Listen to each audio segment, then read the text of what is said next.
7th meeting. We're just starting a few minutes late as per the virtual meeting governance rules do allow us to do so. If there's a technical difficulty, so sorry for the delayed start. I call the meeting to order, but just one final bit of housekeeping before we get going with the agenda.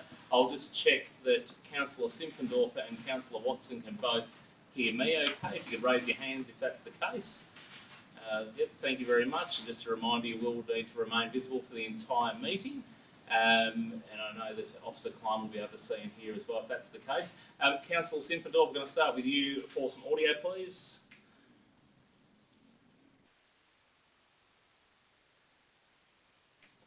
Fantastic, thank you. Councillor Watson. Oh, it's too early for that, Councillor Watson. As I said, calling the meeting to order, we do acknowledge the Aboriginal and Torres Strait Islander people as the first peoples of the country. We also acknowledge them as traditional owners and custodians across various lands. We pay our respects and deepest respect to their ancestors, elders, children and young people. We acknowledge the strength and resilience of all Aboriginal and Torres Strait Islander peoples and recognise their continuous connections to lands, waters and communities across the country. Item 3 is apologies and requests for leave of absence, just highlighting the fact that Councillor Simpendorfer and Councillor Watson join us remotely for this meeting.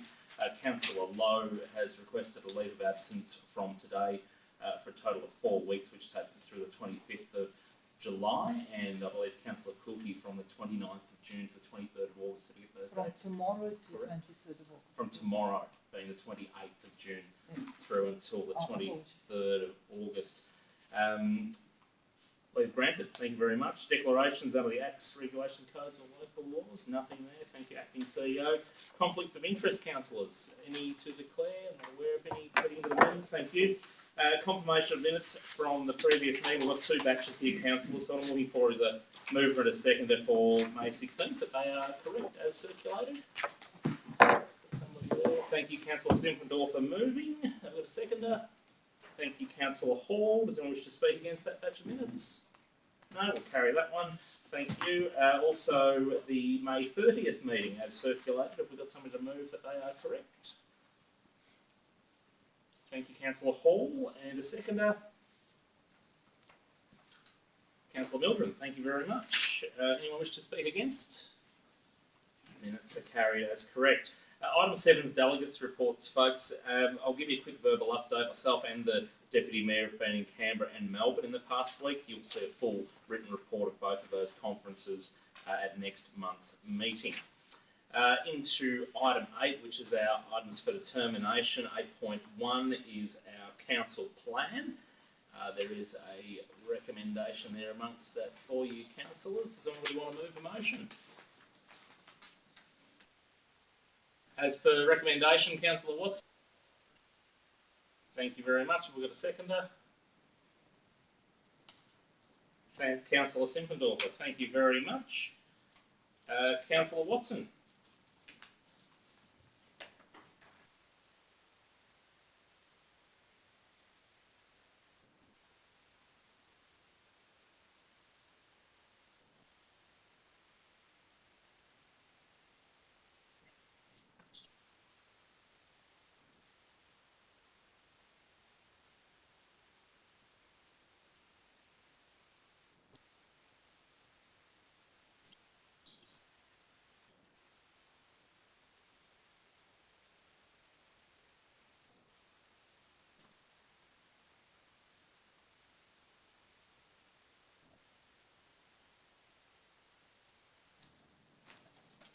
Thank you, Councillor Watson. Councillor Simpendorfer.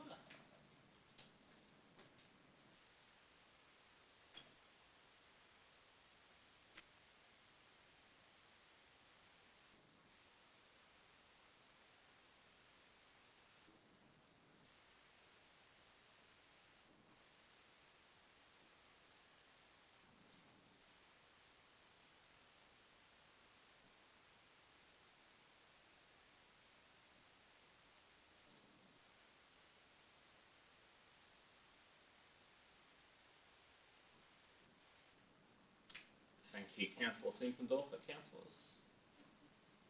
Any further comments? No. Councillor Watson in closing?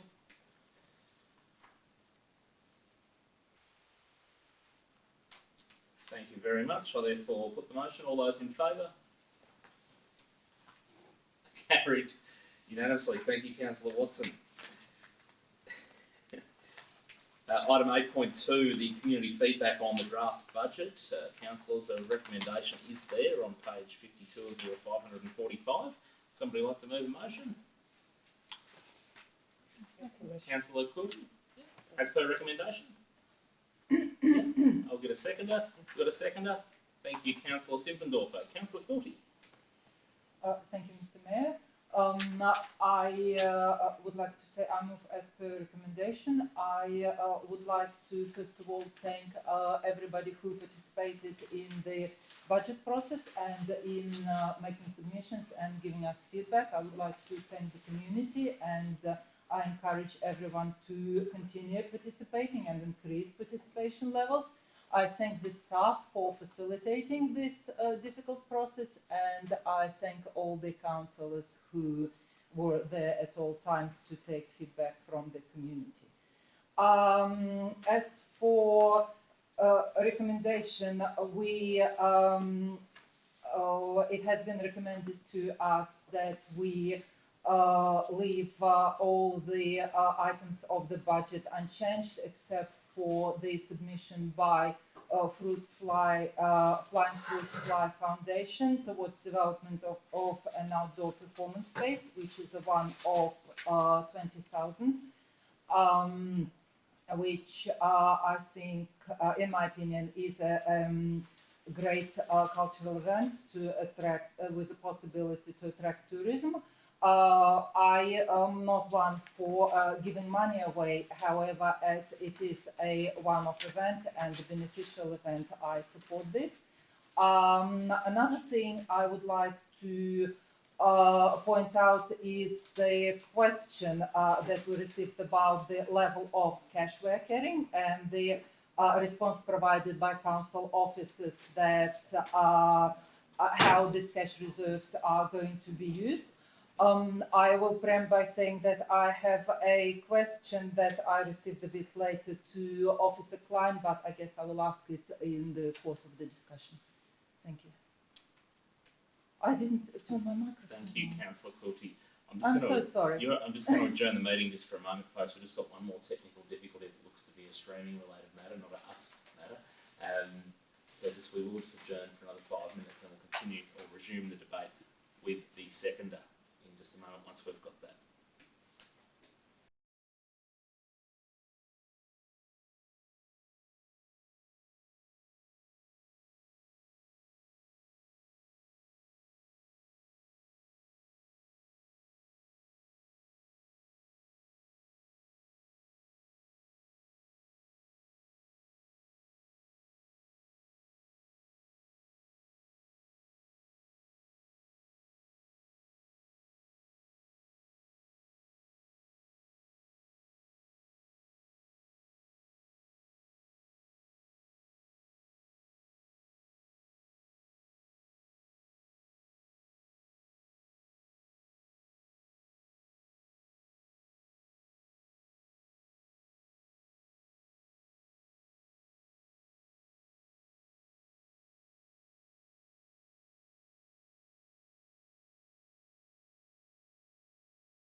Thanks, Paul.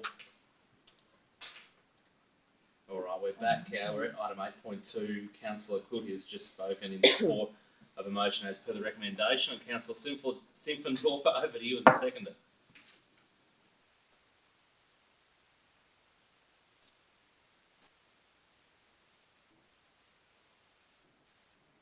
Thank you very much, councillors. Councillor Mildred. Thank you, Mr. Mayor. As people probably realise, ordinarily I wouldn't be somebody who would support a grant of monies to an organisation in the nature of these sort of things for the fruit fly circus, but the fruit fly circus is a bit unique, and it's creating a facility, an outdoor performance space, which is something that will be supportive of the two cities over a longer term, and I think it's warranted to do this as a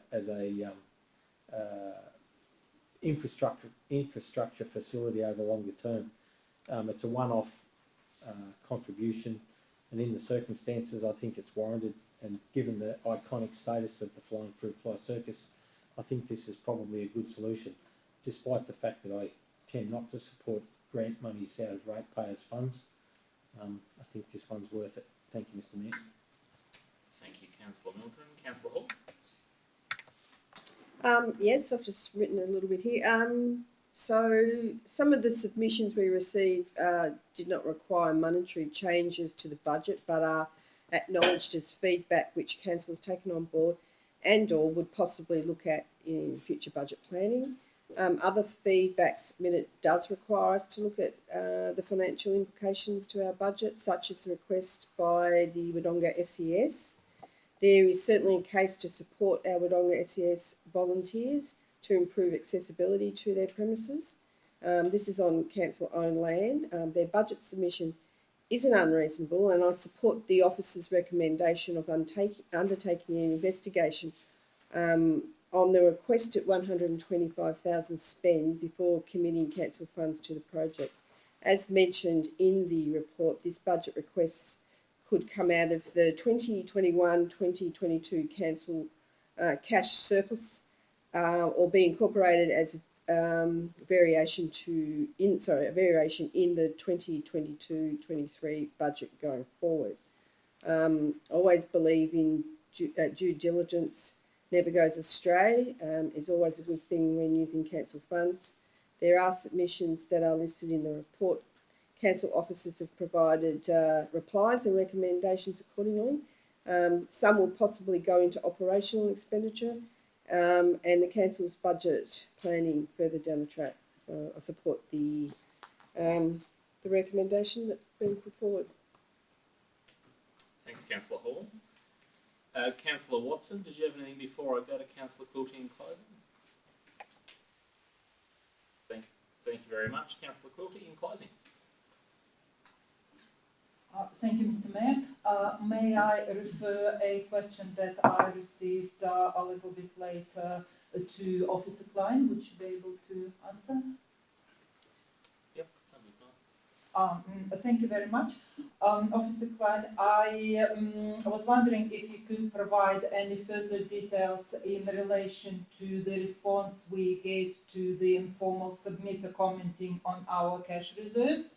The comment was that our cash held was fairly high, and the response outlined that cash reserves are currently high to accommodate the 10-year capital budget with minimal additional borrowings. The question is, would you be able to provide approximate monetary values of the cash from the cash reserve that are earmarked to go towards each of the capital projects? Thank you.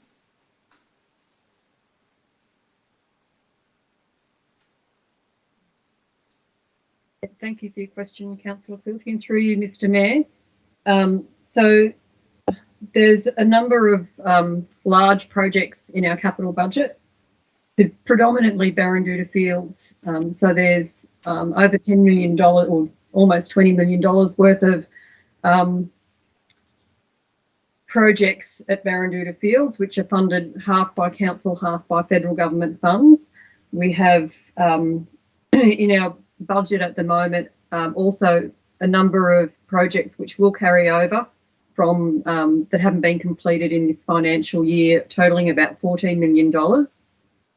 Because council hasn't borrowed for any of these large projects, we've had to save up the funds in our cash balance in order to enable us to pay when those bills come due. So that's why our cash balances are particularly high at this point in time. We've also just sold land which settled during the month, again, which has added to the cash balance. Thank you, Officer Klein. Anything else in closing, Councillor Courtney? No, thank you. Thank you very much. I'll therefore put 8.2 as per recommendation. All those in favour? Carried unanimously. Thank you very much. Councillors, item 8.3 is the 2022 to 2023 budget and declaration of rates and charges. A substantial recommendation there, councillors, which I challenge you to try to reword in any way, shape or form. Is somebody prepared to move as per that recommendation? Councillor Goodley? That keeps it all in peace, and it's this committee piece of work. You happy to move? And I'll find a seconder first before you speak. Yeah. You're happy? So we've got a seconder. Thank you, Councillor Simpendorf. For Councillor Goodley.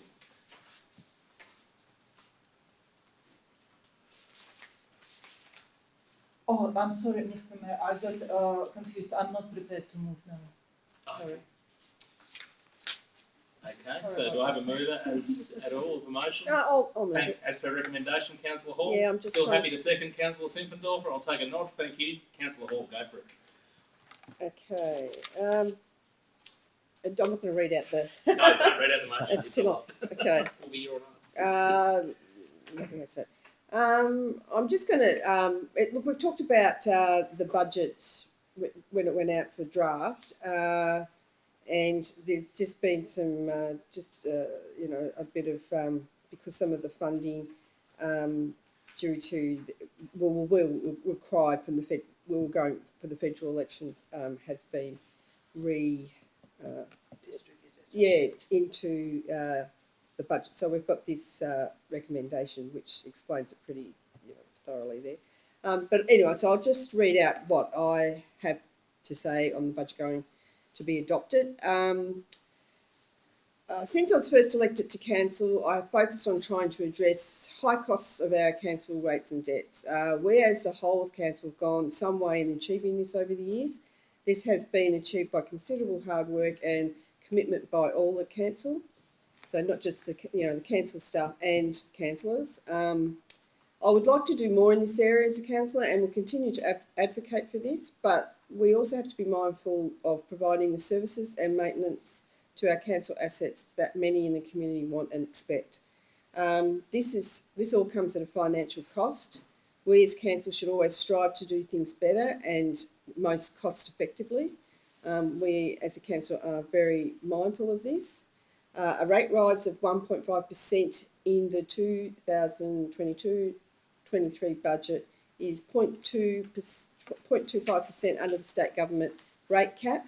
I believe this is a good outcome considering the national inflation is running at 5.1% at the moment and putting many budgets under financial strain. Impacts of higher costs affect everyone. Not only your own personal budgets, but council budgets as well. Wodonga has been coming off what I consider to be a high rate base from prior years of high rate increases. But over the last few years, we've managed to see that base come down. Rate rises have been kept under the state government cap wherever possible to do so.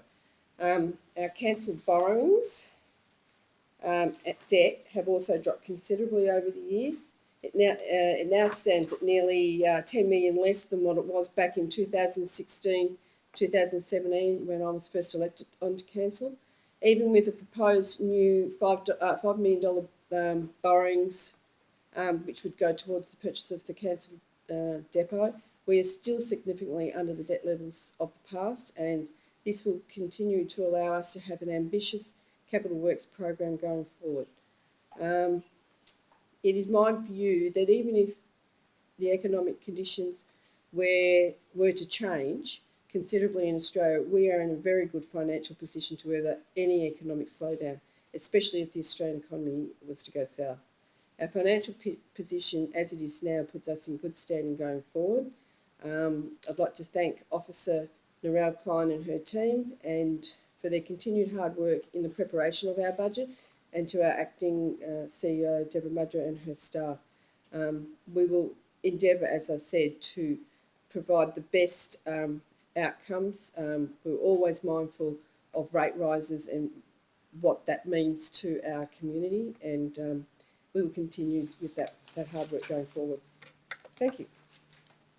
Well said, Councillor Hall. Thanks very much. Councillor Simpfendorfer. No, I'll just reserve, Mr Mayor. Thank you. Thank you, councillors. Councillor Milton. Thank you, Mr Mayor. This budget has been probably the best budget that I've been involved in. I think I've said this before in the 5 odd years that I've been on council. Budgets are, in essence, two things. They're a plan on expenditure for the current or upcoming financial year, and they are more strategic and long-term planning that deals with matters and issues that arise out of economic cycles. And if we're doing budget planning and budget work correctly, we put together a budget that works over the whole economic cycle. Now, we can't make an assessment as to how long an economic cycle is going to be. The last one's been about 30 years, which is interesting. We're probably coming to the end of that now, and as Councillor Hall referred to, we may have some difficult times coming towards us. This budget that we've put together now has gone through a good series of processes. It doesn't give everybody everything, and neither it should. It's got priorities that are reasonably well selected. We win some, we lose some as individuals, and that's how it should be. It's been put together in a manner that keeps us in a strong position going into potential economic headwinds, and it also puts us in a position where we can deal with preparation and presentation of infrastructure projects now that will keep our community going forward and progressing in the various different ways that we've chosen as priorities. Like Councillor Hall, I express my appreciation and acknowledge thanks to the acting CEO and to the Officer Klein's team who've basically put this stuff together and done it in a very consultative way, both with our community and with councillors. And I think this is probably as good a budget as we could get leading into where we are today. The big thing about it is it looks at the big picture and it puts us in a good, strong position to go forward and to deal with the economic headwinds that most people are expecting in the next number of years. Thank you, Mr Mayor. Thank you, Councillor Mildred. Councillor Quilty. Thank you, Mr Mayor. My vote always goes towards the prudency of the budget without sacrificing essential services and necessary asset renewal, and achieving as much operational efficiency as we possibly can. And this budget comes very close to my high expectations. However, I believe that the rate rise, even the rate rise, as Councillor Hall pointed out, 0.25% below the cap is not quite good enough in my books. I would, in these extremely difficult times, prefer to leave more money in the pockets of the ratepayers. I believe that with a bit of a squeeze we can achieve that, and I believe in us striving for this going forward and measuring our ambitions. While I like having ambitions for our city and growing our city, certainly, I would like to also measure our ambitions against the personal ambitions of our ratepayers who may prefer to keep some of the money to themselves.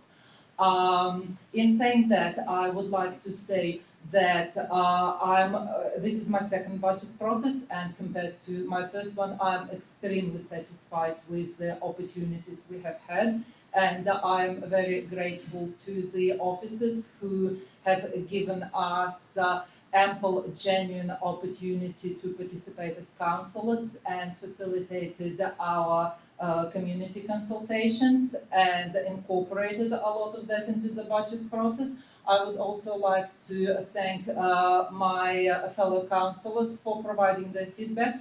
If I may, I would like address my particular thanks to Councillor Mildren, who I believe has provided ample input into our budget discussion, and I'm really impressed with that.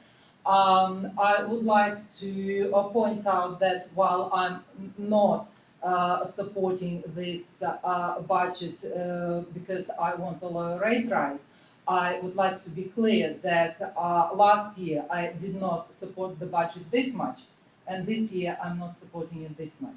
Thank you. Thank you, Councillor Quilty. Councillor Watson. Mr. Mayor, I think there have been plenty said, and I'll allow Councillor Simpson. It's very nice of you, but I might jump in first before those that reserve their right and have the chance to move and close speak. I'd just like to reflect, I think, what's already been said in terms of this budget process being my second as a councillor. It does go leaps and bounds ahead of where it was, and I think it's been really well received in the community. How proactive we were from as early as February starting to talk about this very night tonight, and gratitude, as has already been shared, to Deb through to her entire organisation, but specifically Narelle and one of her closest allies, Natasha. It's pretty difficult at this time of year for a finance team, usually at the end of a financial year and the start of a new one, but to approach it in a different way this year. They've just shown how professional and excellent they are. What I will say, though, is also, as I've spoken to the community since we first went out and spoke to them about what do they want, it's just great to see that they're always, Wodonga residents are so full of pride and also very grateful for what they do receive. And there's no doubt about it that they feel the value provided for their rates is second to none, and that's probably one of the reasons they choose Wodonga to be a home. So, Councillor Simpendorfer, you reserved your right. Go for it. Thanks, Mr. Mayor. Probably not too much more to add. It hasn't already been said around the table tonight, so I'll just reiterate all the comments about how the process has been, and congratulations to the staff. But something I did pick up in when we were in Canberra, Mr. Mayor, was very important to highlight that as local government providing 25% of the services to our community, we get 4% of federal taxation revenue. And I just want to let that hang for a little bit about the actual numbers. So 4% of federal taxation revenue comes towards local government to provide 25% of the services. So what we, and as a council and the staff deliver day in, day out for our community is nothing short of incredible, about making dollars go further. And what we see here is a rate rise that is below the state average recommendation, while still delivering some of the services we're going to see around our town and maintain our renewables. So I congratulate the staff, the councillors for the input, and the community for the input, because there was definitely some cold days out there, braving it with the community and hearing the feedback on the ground. And I'm really proud to put my vote towards this budget for this year. Thanks, Mr. Mayor.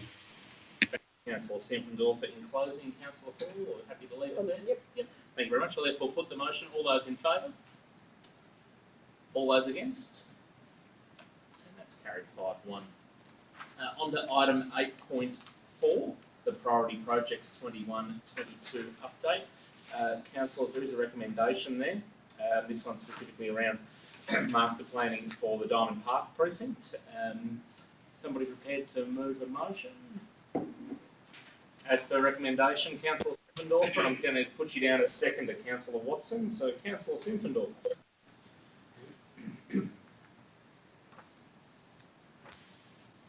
Sorry, Mr. Mayor, making sure I was off mute. Yeah, I think this is showing that flexibility on where there's in this $95,000 available to us to try and upgrade some of the, or look at a master plan to try and have a look at what's happening down at Diamond Park. Many community clubs down there that take use of that, and I saw some of that firsthand only a few months ago with a national motocross event, which was fed live around Australia and overseas. So seeing the volunteerism, again, making dollars go further for our community as a whole, but putting us on the map nationally and internationally was really good to see. So I'm supportive of this undertaking to do a master plan down there for not just the motocross, but for that Diamond Park precinct. And we know that's our gateway to our city. So it's a work in progress, and this is a good step forward, I think, Mr. Mayor. Thank you, Councillor Simpendorfer. Councillor Watson. Thank you, Mr. Mayor. I think we as a community think that we tend to put it as the back blocks of our twin city and our heart of our communities. So the money spent there and developing Gateway Island even more so with this master plan will be really terrific, because what we've got there are some great bones, and if we can build it to even better and be a national standard of all sorts of things on that Gateway Island, will be fantastic. Thank you, Councillor Watson. Councillor Hall. Yes, I support the officer recommendation in this report. It's a project that will provide direction and planning for the precinct in the way of the master plan. It is much needed and will benefit not only the many users of this area in Gateway Island, but hopefully connect it better and encourage visitors to come and see what the precinct has to offer. I'm a Wodonga resident, and to be quite honest, I hate saying I haven't been down there that much, so I'm hoping that maybe this master plan might provide a planning that will encourage more visitors and more people to utilise that area of our city. So I recommend it. Thank you. Thanks, Councillor Hall. Any other councillors? I might just add to that one. It is probably a golden opportunity for the city to have a master plan for Diamond Park. Diamond opportunity. Yeah, for Diamond. Thank you, Councillor Mildred. All you need to do is go down there on a Sunday when they're running the miniature railway. Sometimes we'll have the motocross or that activity happening there as well, and you can see it can be a hive of activity sometimes all at once, and there's certainly some pressures and stresses there for car parking and things like that. So we've got some great volunteer community groups in around that part beside Wodonga Creek, and I look forward to seeing what the commissioning of the master plan comes up with for that area. Councillor Simpendorfer in closing? No? Okay, I'll therefore put the motion. All those in favour? Carried unanimously. Thank you, councillors. Item 8.5 is our asset plan for 2022. Recommendations there. You got a motion? Or Councillor Watson, did you want to move as per recommendation? Mr. Mayor, I'm more than happy to move the recommendation of item 8.5. Thank you. And we've got a seconder as per recommendation. Councillor Simpendorfer, thank you. Councillor Watson. Mr. Mayor, I'll be very brief because there's a lot on our agenda tonight, but the asset current replacement, we've got more than $728 million worth of assets on our books. And I think it's imperative that we keep them all functional and up to date and maintained. So it's a huge project, managing our assets, and I congratulate our staff that can continually keep it updated and improving. Thanks, Mr. Mayor. Thank you, Councillor Watson. Councillor Simpendorfer. Yeah, I think it's spelled out very well on page 86 there. There's about 6 or 7 points that draw our attention to the purpose of the asset plan, and it's very important that we take note of that and support the officers in this recommendation to manage the city's assets and making sure that we deliver those service levels and standards that our community expect of what we have. So I support the recommendation as it is, Mr. Mayor. Thank you, Councillor Simpendorfer. Councillor Quilty. Thank you, Mr. Mayor. I apologise, I don't have a well-prepared plan for what I'm going to do with this. However, I would like to invite a discussion on a piece of feedback that I have received very late this afternoon and email around to councillors and Deb. I have received an email pointing out that the graph in the asset plan, I believe the reference is to page 7 of the asset plan. The graph shows the proposed renewal expenditure over 10 years until 2032, over predicted renewal expenditure requirement. The feedback was that the graph does not show the asset base that is above intervention, that would indicate the amount of inadequate assets that we have. in the time that I had, I quickly consulted our ratios in the financial plan, and I noticed that it is on page 9 of draft financial plan, if anybody is interested, that our asset renewal over depreciation ratio is within recommended parameters. The recommended parameters are between 50 and 150%, and we are tracking about between like 70, 80, and 90%. I invite the comments from possibly from. I think, thank you, Councillor Quilty, you are right, I mean, for the public. No, you had it on, it's okay. Yeah. You did, I've just jumped in there, sorry. Only because I take that as pretty much a question, because it was a community member that reached out extremely late this afternoon, just with some questions around that. I believe, I'm hoping through you, Acting CEO, Director Klein may have an answer to what was questioned, please, Narelle. Yes, hello through you, Mr. Mayor. The feedback that was provided and the graph that came from the strategic asset plan, which was compared to one we had in this asset plan to be adopted, the one in our strategic asset plan is taken from the system we're currently using. The system we're using, we're in the process of replacing because it's not providing us with the level of detail that we need to manage our assets properly into the future. One of the things that we've found as we were pulling our asset plan together, that particular graph in the strategic asset plan is based on faulty assumptions behind the actual calculation of that underspend. So we are currently budgeting to fully fund our asset renewals, as is indicated in the graph in the asset plan. That's why we have updated those details based on our most current modelling.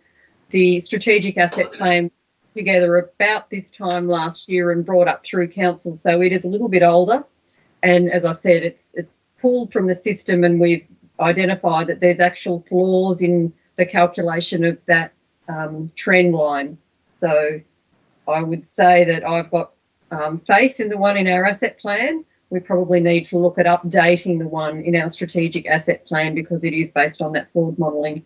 But I'm looking forward to our new asset plan, which is currently being sourced at the moment. That's one of the reporting requirements that we need from that asset system, is to be able to accurately and quickly update these graphs with real data. Thank you very much, Officer Klein. Councillors, any others to speak for or against? Thank you, Councillor Mildren. Thank you, Mr. Mayor. Officers will probably have been sick of hearing me over the years say that one of my pet things is to ensure that we have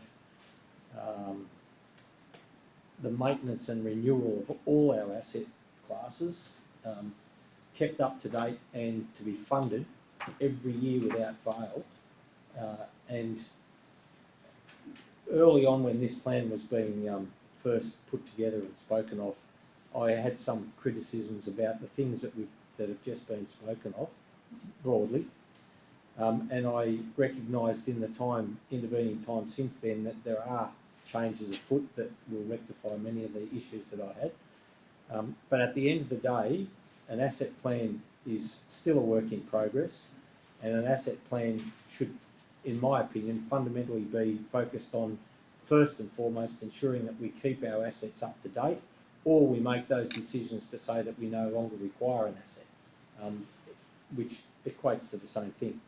So, although this is not a perfect plan, and I'm quite sure there's going to be some difficulties and inadequacies come out of the new system that we're putting in place, so long as we continue to focus on maintaining our assets and renewing our assets in accordance with good practice, and make sure that we fund those things in every budget.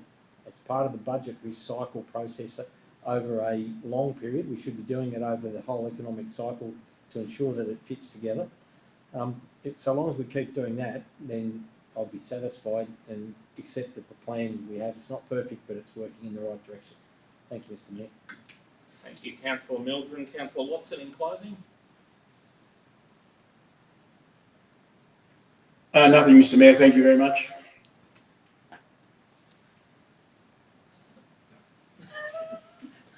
I therefore put the motion for the Asset Plan 2022 as per recommendation. All those in favour? Carried unanimously. Thank you. 8.6 is the Community Engagement Policy Review. I'll just give a little introduction to this one. The recommendation is that the timeframe to complete a review of the community engagement policy and report back to council be extended to December 2022. It was due back to us at this point in time, but I think councils, I'm sure you'll probably hopefully agree that there's been some engagement improvements that will need to be reflected upon and assessed to be part of this review when it comes back to us. So is somebody prepared to move as per recommendation? Councillor Mildred? Thank you. Seconded, Councillor Watson. Councillor Simpendorfer. Do you want to speak to it, or does anyone want to speak against, or are they? I'll just. Oh, yeah. Oh, Councillor Mildred, you go. Thank you. Thank you, Mr. Mayor. I'm extremely happy to continue the process and to extend to do this, because I think we've jumped ahead in leaps and bounds in a very short period of time. And I think to draw all that stuff together into the engagement policy and to make it reflect our learnings in the very recent past is a good thing, and it's something that we should ensure we actually achieve. So to extend the process and to make sure we capture all that stuff, I think is a good thing. Thank you, Mr. Mayor. Thank you, Councillor Mildred. Councillor Simpendorfer? So you concur with Councillor Mildred there, and I think from my reading of the report as well, there's no legislative issues by extending it, so we've got good comfort in that, and I think it's a good move for this recommendation to come before us to make sure we can get it right and getting very positive for our community. Thank you. Thank you, Councillor Simpendorfer. Councillor Hall? Yes, I'm in agreements with that. This planning will give our community the opportunity to participate and give their feedback on how we connect and make information accessible, and how our community can better engage with council and the services that we provide. Feedback will help provide for policies that we end up adopting, and with the aim to encourage community engagement that is not only timely but easily accessible, which is often something that gets brought up quite often in conversations with community members. I support the recommendation extending the timeframe to December 22. The extension will allow for more time to compile the feedback. There'll be a lot of work in that, and it gives more chance for people at the moment to still offer their feedback, and in doing that, we hopefully will get the best outcome that we want to achieve, and this is better communications with our community. So I have no issues with extending. I think it's the best thing, the best outcome. Thank you. Thank you, Councillor Hall. Councillor Mildred in closing. Put the motion. Okay, all those in favour? Carried unanimously. Thank you very much. Item 8.7 is the Audit and Risk Committee Charter Review. Now, councillors, there is sort of two parts to this recommendation. I know, Councillor Quilty, you want to test the floor and I just want you to identify which part it is that you want to test the floor with. Thank you. Thank you, Mr. Mayor. I'm actually happy to move the motion as per recommendation, but the recommendation does give us two options to choose from. So I would like to test the floor with option A, that the council representation on the Audit and Risk Committee will be comprised of two councillors.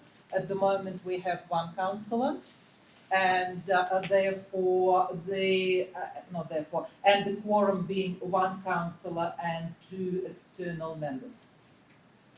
Thank you, Councillor Quilty. Do we have a seconder before we enter the debate on this one?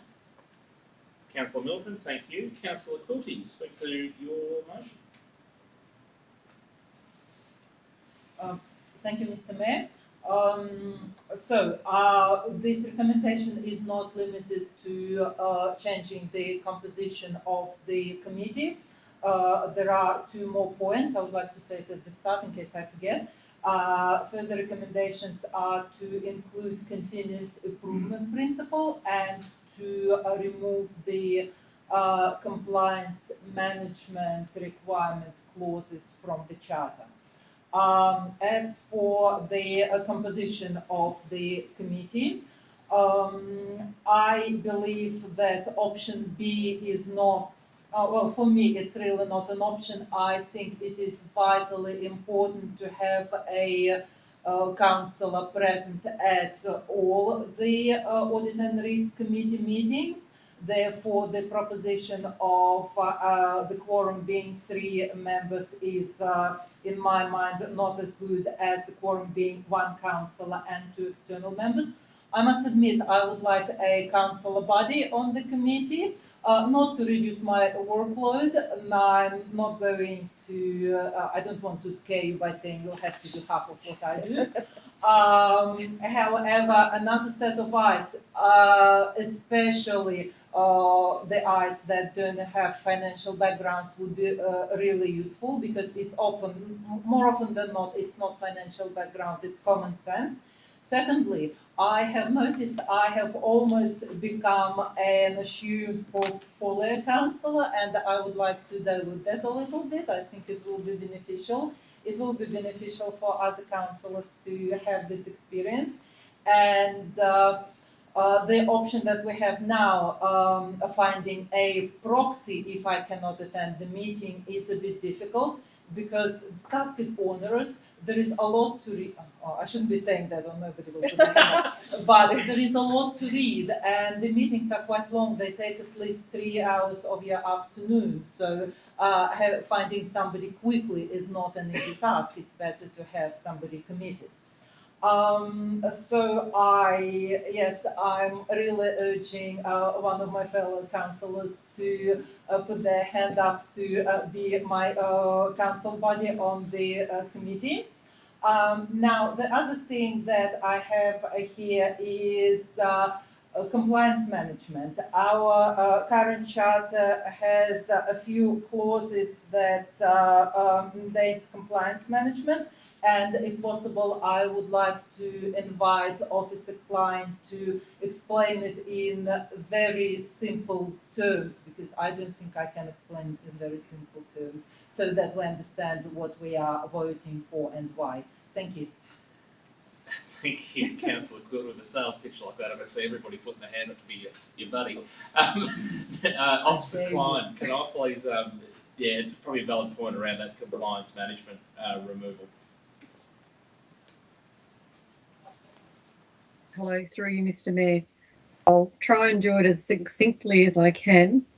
The Local Government Act was rewritten recently, and then a working group was put together by Local Government Victoria to develop a template Audit and Risk Committee charter. So these are clauses that came through in the template Audit and Risk Committee charter when we adopted it last year. When you read the Act, the wording in the Act is one of the roles of council is to monitor the compliance of council policies and procedures with the overarching governance principles. So the word monitor is included in there with compliance, but in the process of reviewing policies and procedures, which is part of the day-to-day which Audit and Risk Committee members do, utilising internal audit processes to make sure that we're doing that. The actual template picked that up and included in the wording that a whole section on compliance management, that the Audit and Risk Committee is responsible for monitoring all of our compliance with legislative obligations, which is quite an overreach on the intention of the Act, and it's an overreach on the usual functions of an Audit and Risk Committee. They only meet 4 times a year, they get a small stipend, they have a big agenda. Adding something quite as big as monitoring our compliance with legislative requirements is a little bit too much to ask of our Audit and Risk Committee members, which is why we're looking to change the charter so that we still look at those sorts of things through our internal audit processes, but it's not a whole raft of work in its own right, which is what the charter currently includes. Beautifully done, Officer Klein. Thank you. Councillor Mildren, seconded. Second for debate, so can I reserve? Thank you, Mr. Mayor. Not a problem to reserve at all. Councillors? Back to you, Councillor Mildren. You're reserved.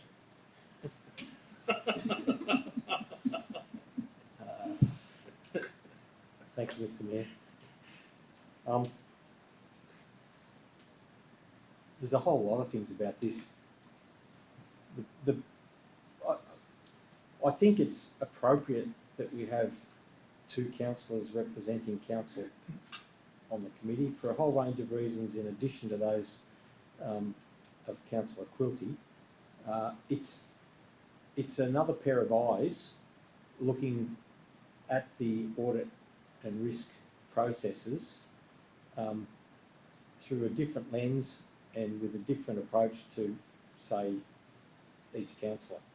And I think that's important in today's world because the functions of the Audit and Risk Committee in today's council processes and culture and so on and legislative requirements is quite a bigger activity and task than perhaps it might have been in years gone by. And I think there's a greater level of responsibility sits in the Audit Committee now than perhaps did, in years gone past. So I think to ensure that we're getting a good balance of council reflecting in that committee, I think it's probably a good idea to have two people on the committee. I throw my hand up, but I'm also aware that Councillor Watson's got an interest in it, so I'm happy to defer. And I think we probably should make the changes that come out of the motion that's before us. So thank you, Mr. Mayor. Thank you, Councillor Milton. Councillor Quilty, in closing, anything further, or do you want me to put the motion? I want to put the motion. I'm very happy to hear that I already have two candidates. One was hesitant. You might end up with three. I therefore put the motion. All those in favour? Carried unanimously. Now, whilst on item 8.7, and to make it effortless for our staff to appoint a councillor to help Councillor Quilty on the Audit and Risk, I'm happy to take another motion. Now, Councillor Watson, were you interested in being on the Audit and Risk Committee? Mr. Mayor, if there wasn't anyone else putting up their hand, but since Councillor Mildren is quite interested, I'm more than happy for Councillor Mildren to be the second representation. Last person standing, Councillor Mildren. Are you going to nominate, or do you want to? Look, I can't very well do the same as what's just been done. So yeah, thank you, Mr. Mayor. We change these things up. Do you want to be nominated? Or Yeah, that's all right. Yeah. Yep. Councillor Watson, you happy to roll out and let Councillor Mildred be on the committee?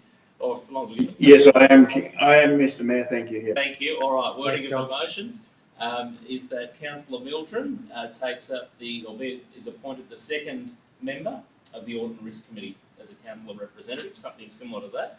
Are you happy to move your own? That wouldn't be too prudent. Thank you. I'll get a second. I'll move it. Oh, you'll move. Okay. Yeah, You want to okay. second your own?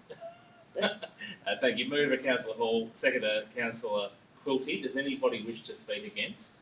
We'll carry that one unanimously for Councillor Mildred to be appointed. Thank you very much, as the framework allows that to be the case. Item 8.8 is the Child Safety and Wellbeing Policy Review. Councillors, recommendation there for that to be adopted on page 157. Does somebody like to move? As per recommendation, Simpendorfer. Thank you. Do we have a seconder? Thank you, Councillor Watson. Councillor Simpendorfer. Mr. Mayor, very important piece of policy that requires some updating, as I think it's probably without saying so much, and having worked in this space for many years in my previous professional life, it's important to have that policy adopted and very thorough additions that need to be put in place and part of the whole of community action and attitudes towards child safety and the policy there. So we've had a really thorough read of it as expected, and I support it as it is, Mr. Mayor. I'm not sure what else to sort of add to that other than how important it is to have this child safety policy for our city and make sure it's in line with best practice. Thank you. Thank you very much, Councillor Simpendorfer. Councillor Watson. Mr. Mayor, a very important bit of new work on reviewing the new policy. We've gone from 10 pages in a policy to 15, but that'll probably reduce back when we take some of the other items out. But I think what's very prevalent in our community, in society these days, is misconduct and sexuality with people. So I think we're making it more. It's easier for, not easier. It's better for our community to have these policies in place so that we are a safer and healthier community, Mr. Mayor. Thank you, Councillor Watson. Councillors, in closing, Councillor Simpendorfer. Nothing more. Put the motion. Thank you very much. I'll put the motion. All those in favour? Thank you. Carried unanimously. Item 8.9 is the Community Grants Program Review. Councillor Mildren. Thank you, Mr. Mayor. I'd like to move an alternative, or move a motion. It's not a recommendation. I'd like to move the Community Grants Program not continue after the 22-23 budget year, and that the savings be used to reduce rates in the following year's budget.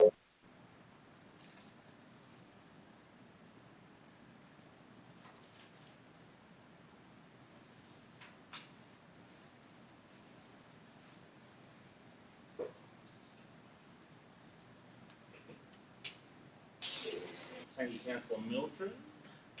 Is there a seconder for Councillor Mildren's motion? I'd be happy to second it, but I also have a motion which happens to be very similar. I also have a motion which happens to be very similar but slightly different. So if I second this one and it gets defeated, will I be able to put mine up? You'll be chairing the meeting. Yeah, that's right. Yeah, you'll be foreshadowing. Yeah. Yeah, So foreshadowing. do you want to second it for debate? Yeah. Yeah, okay, thank you. Thank you. We've got a motion on the floor with the mover and a seconder, and foreshadow that there may be another one to come should this one be defeated. Councillor Mildren. Thank you, Mr. Mayor. I have basically said similar things most years when it comes to grants consideration. I might be old school, but I consider rates, revenue and monies received by council as, in essence, a payment for service and not as a general tax and not as general revenue that goes to consolidated revenue in the form of a state or Commonwealth government tax. We receive rates in return for doing the things that we're required to do under the Act and for associated matters. I don't think handing out grants to organisations, irrespective of how warranting they are of support, is something that we should be doing with ratepayers' money. I think we can go out and encourage our community to support funding of all these organisations and be active in the space to do those sort of things, but I don't think we should be using ratepayers' money to hand out grants to community groups. I'm very happy to use ratepayers' money to provide facilities on council-owned assets like sporting grounds and the like, where a sporting body might be using that facility and advancing the activities that the recreation ground might be provided for. But I don't accept, or I don't like the idea of just handing grants out to community groups that aren't producing assets that are long-term council assets. And the nature of the grants program as it stands at the minute is in the order of $150,000. If we take $150,000 as a percentage, it's about 0.35% of a rate of 0.35% of a rise in rates. So if we take that off, whatever the rate rise might be for next year, based on this, I think that's an admirable methodology to keep our rates low and to look to go forward without spending money on things that aren't intrinsic components of council activity for which we receive our rates. Thank you, Mr. Mayor. Thank you, Councillor Mildren. Councillor Quilty, I know you seconded for the purpose of debate, so happy to speak. I reserve my rights. Reserving right, okay, thank you. Councillors? Councillor Hall. Mr. Mayor, I'd have to speak against this motion very strongly. The money, which is $150,000, which is in the budget, it's split up three ways: a community impact grant of 60,000, community partnership grant of 50, and infrastructure grant of 40,000. Now, our community really do need a lot of support and help, and this is one way we can do it for them. An example is that we give money through a actual group of people, so it's independent of us councillors to evaluate each person who puts a submission in, and I think some great things have been contributed to over the years, and I think it would be a backward step. But this is one way of giving back to our community in our assets and things like that. And I know band halls, I know sports clubs, all sorts of different things. I think St John's Ambulance is a very classic one where they get funds and they're helped in their way of moving forward, which otherwise they couldn't have those resources and facilities. Thanks, Mr. Mayor. Thank you, Councillor Watson. Councillor Hall.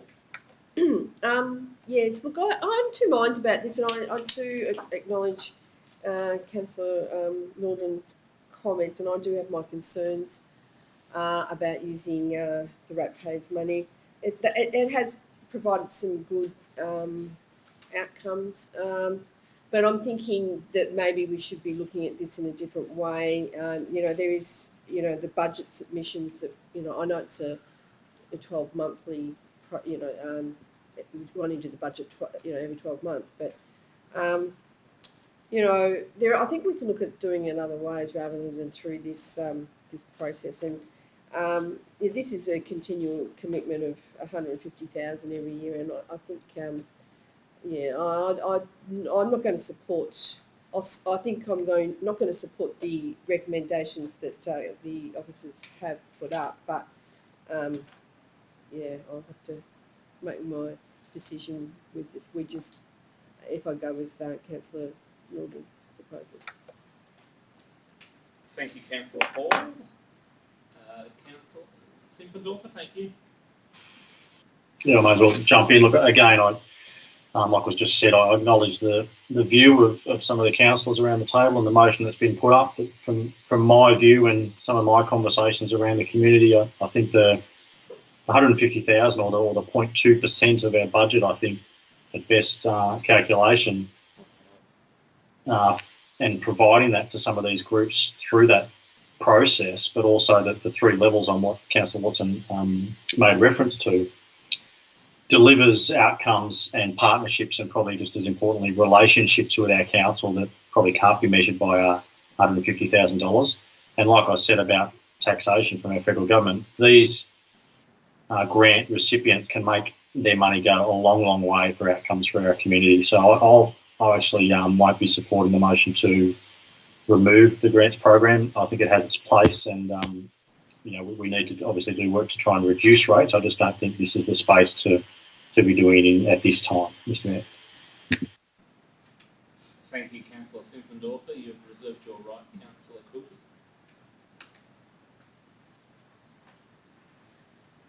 Thank you, Mr. Mayor, and thank you everyone for providing your thoughts on this.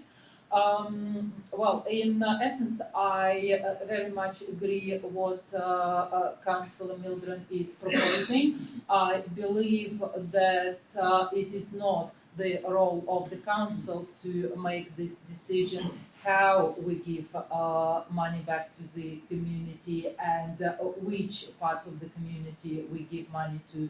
We are not a taxing body. We are custodians of our ratepayers' money, and our role is to make sure that their assets and infrastructure are in order in the first place. However, at the same time, I believe very strongly that community groups are to be encouraged and celebrated. Charity and community service are an important facet of the Australian way of life, which I have been appreciating for the last 18 years since my first day on this land. And I believe that advocacy, raising awareness, and information support is also an important tool that we have in our hands as council officers and elected councillors, and continuing our work in this area will help community groups a lot and will create a strong and resilient communities. However, the money should be out of the picture, in my view. Thank you. Thank you, Councillor Quilty. In closing, Councillor Milton. Thank you, Mr. Mayor. From my perspective, it's all about whether or not we're a taxing agency or whether or not we are using funds paid to us to provide services for those things that are set out under the Act. If we were using funds to support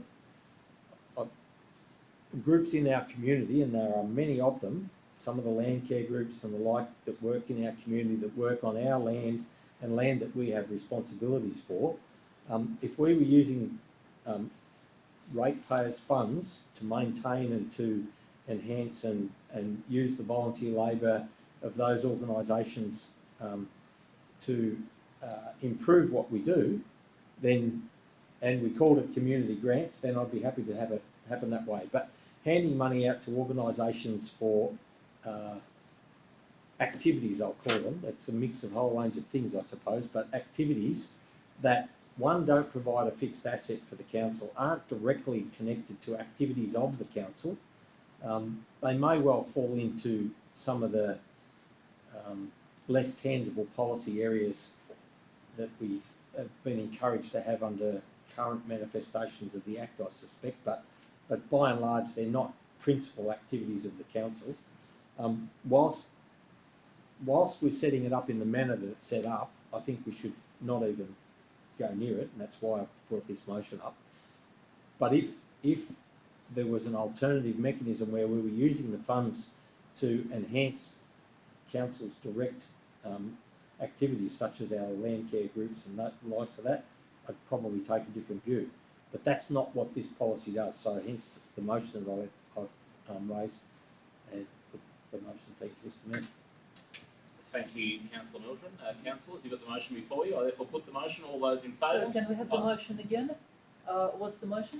Sorry, the motion again is the community grants program not continue after the 2022-2023 budget year, and the savings from then on in to be used to reduce rates. So, all those in favour? All those against? All right, we have tied voting. I'll execute my casting vote as the Mayor to defeat that motion on the purpose of hearing out further motions, because I think there's a pretty divided debate here at the moment. So I will look for another motion from the floor. Thank you very much. Councillor Cook, you had foreshadowed one. Yes. Is it vastly different to the one we've just debated? Not vastly, a little bit. I'll need to determine whether I'll accept it, please. I'd like to hear it. Thank you. My motion is not to do away with the program altogether. My motion is to abolish the community grants in the monetary form. The savings that we achieve in abolishing the monetary community grants are to be put towards reducing the general rates, and in the next budget process to make an assessment of staff costs to council to assist community groups with advocacy and awareness for the next budget process.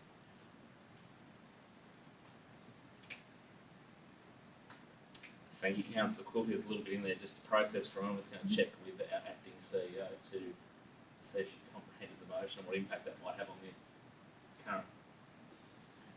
It's going to be hard to work out at the moment because we don't know what level of advocacy and staffing that we would want to potentially cost more than $50,000. So on initial contemplation, our acting CEO is concerned that may cost an end up costing more than the current program. What you're suggested in a motion, so I'll look for another motion on the floor. Why, Anybody? Mr. Mayor? Sorry, Sorry, May I bear with me. I've got two there prepared to bring forward a motion, but acting CEO. Do you want me to reply? Yeah, please. Thank you, through you, Mr. Mayor. I guess because that's pretty broad, pretty open-ended, that I'm not quite sure exactly what that might look like in terms of advocacy and assisting community groups. I mean, we already do that. We do that through the grant program anyway. But if that means additional staff, then I'm not quite sure what that cost factor would be at this point in time, unless I had some more information. No, Mayor, Mr. Mayor? Did you want to read your motion out again, Councillor Coulton? I just would like to explain that I'm not proposing additional staff. I'm proposing maintaining the same level of information and advocacy support as we have currently in the program, but taking out the monetary component of it. So I will read the motion again. Abolish monetary community grants. Put the achieved saving towards reducing general rates. Make an assessment of the current staff role and cost to council in assisting community groups with advocacy and raising awareness for the next budget process.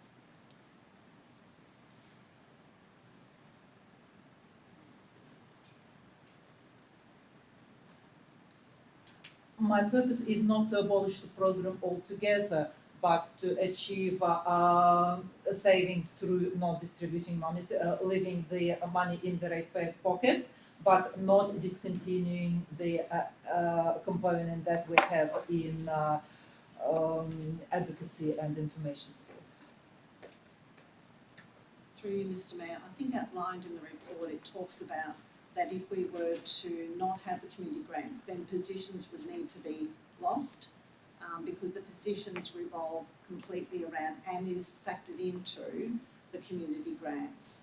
So it talks about if we're not administering community grants, then a staff person we need to reduce the EFT for that staff person because they won't be administering the grants, they won't be dealing with the community in regards to their grant applications. Question, Mr. Mayor? Actually. Councillor Mildred, question? Dead. Any one of these nights, is it? Got Should it. be right now. Thank you, Mr. Mayor. Question. So the grants program that is identified in the report as circa 150,000, it's actually more than that by the value of one staff member, question mark? No, it's about 10 hours a week for that staff member. Thank you. Thank you, Councillor Mildred. I'm inclined to, in two minds here, I'm inclined to look to someone to defer this conversation or look for another motion that's actually substantive to the information that councillors have in front of them to make a decision. So, councillors, Move a deferral, Mr. Mayor. move a deferral, that the item be seen, Be deferred defer till a later date. to a future council meeting at the discretion of the acting CEO. We've got somebody moving to defer to a future council meeting. Thank you, Councillor Mildred, at the discretion of the CEO. Do we have a seconder for that one? To enable further conversation. Thank you, Councillor Quilty. Does anyone wish to speak against? Carry the deferral. Thank you. CEO. Oh, sorry, hang on. Councillor Watson, you want to speak against? Look, So I'll go to the mover and seconder first. Thank you, Councillor Mildred. I'm not sure deferral motions are to be debated in this manner, but anyway, we'll do it anyway. I just think there's an opportunity to work through this, and hopefully I'm reading your mind in what you said before, but I think there's an opportunity to actually work through this and see if we can't find a better outcome than than the program that we have before us. And that's what I hear as being what you've suggested, and I think there's an opportunity to improve what we've got before us through conversation at a briefing or whichever, and the CEO having a review of it and bringing it back to us. Thank you, Councillor Milton. My seconder was that Councillor Quilty, yeah. Mr. Mayor, would there be an opportunity in deferring it until I return from my leave? Because I would really love to be part of the process. I'll take that as a question, Councillor Quilty, and I think my intention in looking for somebody to move this way is to make sure that all councillors are in the room together to discuss a substantive change for the organisation and our community, one way or the other. I don't think it's something that's drop on the table tonight and through casting vote decide that. So that's my response to your question as to why I was hoping the council would move that one. We have a seconder. But Councillor Watson, you want to speak against? Mr. Mayor, probably making sure that if the motion gets up is that we have a workshop and evaluate what has happened over many, many years of supporting our community. And this is about supporting community completely through financial support, where the other groups have actually brought funds to the table as well. So I would like to make sure we workshop it very well before it comes back to this table. Thanks, Councillor Watson. I think that sort of might be the common theme that I'm sensing around the table with such a split debate. So, you happy for me to put the motion, Councillor Milton? So this is a deferral to a later date as determined by the CEO. All those in favour? All those against? Carried 5-1. Thank you. Item 8. Where are we up to? 1-0. The Belvoir and Willow Parks Master Plans. Councillors, there is a recommendation. Is somebody prepared to move a motion? Councillor Simpendorfer, as per recommendation? Yeah, have we got a seconder? Councillor Milton, thank you. Councillor Simpendorfer. As detailed in the recommendation there, Mr. Mayor, place both those master plans on public exhibition for the 28 days. A significant amount of work went into both of those, which again, the staff have done a great job in doing, and a lot of the community, I think pop-ups really in relation to those form part of that. So I think it's timely to move that and put it out for community feedback and then bring it back before us. Thanks, Mr. Mayor. Thank you, Councillor Simpendorfer. Councillor Milton. Much the same, Mr. Mayor. It's important that these matters be put on public exhibition.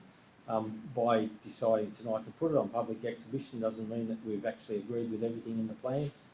When it comes back to us, we'll take on board the things that the community have to say to us about it, and maybe or maybe not make adjustments as the case requires. I think it's important that we just openly put it out for public exhibition, and that's why I'm prepared to support this motion. Thanks, Mr. Mayor. Thank you, Councillor Milton. Councillors, Councillor Hall. There was extensive consultation done with the community on this draft master plan. Council engaged Ross Planning to do it, so they were the head in doing this. Myself and most of the councillors and some staff from the council were all involved with going on site with these community consultation and feedback on site, and we had great engagement. It was, I think, it was a really good. We've got some really good information, and I think the consultants got some good ideas and feedback going forward. Belvoir and Wodonga, Willow Park are probably our most two loved recreational facilities or areas in Wodonga, and so it's important that we keep it that way. We want people to continue to love it while protecting and managing any further usage or development of these two parks. So I supported going out for the 28 days to see what people think of this draft master plan, and look forward to hearing what people have to say. And as Councillor Mildred said, if there are changes that need to be made and there's an agreement to it, Council will look at that and make the decision going forward. Thank you. Thanks, Councillor Hall. Councillor Simpendorfer in closing. Oh, sorry, Councillor Watson before. Yes, Councillor Watson. Yeah, thanks, Mr. Mayor. And sorry, it's sometimes a bit hard to pick us up who are external, but the Ross Planning has done a fantastic job, and you know, one of the areas there is maybe the possible licensed cafe down at Belvoir. But what my question would be, Mr. Mayor, to you is 28 days is a short period of time for it to go back and come back and get back to us. I'm just wondering if 6 weeks is more relevant so that people have time to get some more feedback to us. But that's only a question if it's, yeah, thank you, Mr. Mayor. I'll get you the response from our acting CEO right now to that one, John. Through you, Mr. Mayor. I think, Councillor Watson, because it's already been out for public consultation, and this is to, you know, we used all that information in order to refine these master plans. I think the 28 days would be quite sufficient now, because a lot of people have had input. They'll have a look at them, review, see whether or not there's any further changes they might want to submit to council. But I think 28 days is sufficient in order to undertake that process. Thank you, Acting CEO. I appreciate that. Thanks, Councillor Watson. Councillor Simpendorfer, anything in closing? Thank you. I therefore put the motion. All those in favour? Carried unanimously. Make Wodonga yours.com.au. I thought you liked that, Kelly. You know, on the radio. Seriously, it's where you've got to go. If you're wondering what's happening in your city, one website, easy to remember. Make sure you get there and review all these documents that we put out for your feedback on. Item 8.11 is the road discontinuation and sale. There's a recommendation on page 292. Does somebody want to move the motion? As per recommendation, Councillor Watson? Yes, thanks, Mr. Mayor. I see your hand up in the corner of my eye, Councillor Hall. As a seconder? I can do it. You Sorry, I was. You twitched and you just became a seconder. Councillor Watson? Thanks, Mr. Mayor and councillors. I think this is a good way forward because we have two amazing businesses there with Wilson Transformers and Risotto Engineering, where with this sale, the expansion of their businesses can occur, and it's a great area down there in that business park for that. And yeah, if this goes through, it'll be very good to expand the business and keep them in Wodonga. Thank you, Councillor Hall. No, I have nothing to add. Thank you, councillors. No, in closing, Councillor Watson? No, Mr. Mayor, it's very self-explanatory. Thank you. All right, I'll put the motion. All those in favour? Carried unanimously. Thank you. Item 8.12 is the draft domestic animal management plan for 2021 to 2025. There is a recommendation there, two-part recommendation. Does somebody want to move the motion? Councillor Simpendorfer, as per recommendation. Do we have a seconder? Councillor Watson. Councillor Simpendorfer, thank you. Yeah, much like the last motion, I think, sorry, 8.10 going out for community engagement, and I expect that there'll be some debate around the community over some aspects of this dam. Just a question though, Mr. Mayor, is there a reason why some of the wording it says a minimum of 21 days? Is 28 days the standard, or you know, I guess we want to have that consistency for community knowing how long they got, and I expect this one will probably get a fair bit of attention. But is that a question? I guess is minimum 21 day as compared to 28 days any different? We've got an answer for you from our director appropriate to this response. Through you, Mr. Mayor, our community engagement policy, Councillor Simpendorfer, specifies a minimum of 21 days, but we can go for anything above that as well, for anything. So as Councillor Watson had before, we could go 6 weeks for something, we can go 28 days, we can go for a minimum of 21. Councillor Simpendorfer, that was a question. Anything else in terms of speaking for? We had a bit of time left over. If not, I'll move to the seconder. I'll save it for closing. Thank you. Thank you, Councillor Watson. Mr. Mayor, with the COVID, I think a lot more of our community got new pets or were very much engaged with their animals over that period and still are. And it was interesting to read in the report that registered dogs had dropped to 761, and also impounded had dropped also in a time period by 120 animals. So I think it's very important that our community give us some feedback and give us some information on what they want to do with companion animals and curfews and all sorts of things that are involved in this report going out, or this animal management and DAMP report going out. So I look forward to the community giving us really solid feedback and data so that we as a council can work with it. Thanks, Mr. Mayor.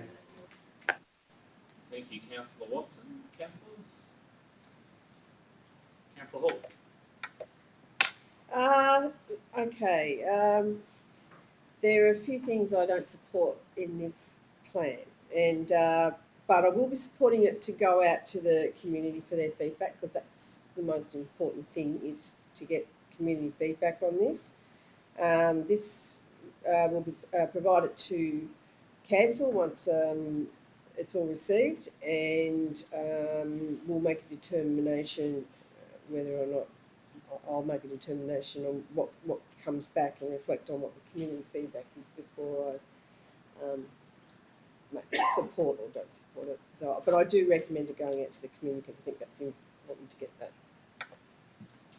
Thank you, Councillor Hall. Councillor Quilty? Thank you, Mr. Mayor. I support releasing this plan for community consultation, and I encourage all the community members who are current or prospective pet owners to pay very close attention to this plan. There are a few things that scratched me in this plan. I will briefly mention one because I may not be here when the plan comes back. Couple of weeks ago, I unfortunately became a former cat owner. My friend of 18 years who has been through the highs and lows of immigration and building a new family. My cat Yosha died. So I'm probably not going to get another pet for a while, given how difficult it is to be a responsible pet owner, but so it should be. We are responsible for our furry friends, and we should familiarize ourselves with every aspect of the local council requirements before getting ourselves a pet. One thing that really drew my attention is a review of Cat Curfew that is marked to happen in December 2023, with the possibility of introducing 24-hour cat curfew, which would mean cats inside at all times. I think some cat owners and some cats will find it a very difficult adjustment, especially those who already acquired a cat without knowing or thinking of the possibility of this 24-hour curfew. So I encourage community feedback on that. And I would also like to draw the attention of the community to the concept that has been mentioned in the plan, which is semi-ownership. A lot of people feed the various cats who come to their house or to their backyard out of the goodness of their heart.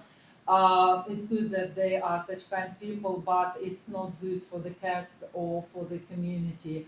The cats cat ownership is a lot more than just feeding a cat, a lot more. So this semi-ownership is probably not a good strategy. I don't have much to add about dogs, but I invite all the pet owners to take active participation in this process. Thank you. Thank you, Councillor Quilty. Councillor Mildren? Mr. Mayor, I'd like to move an amendment to the motion. What have you got? Mr. Mayor, can I move that the minimum 21-day period of community engagement be changed to read 6 weeks of community engagement?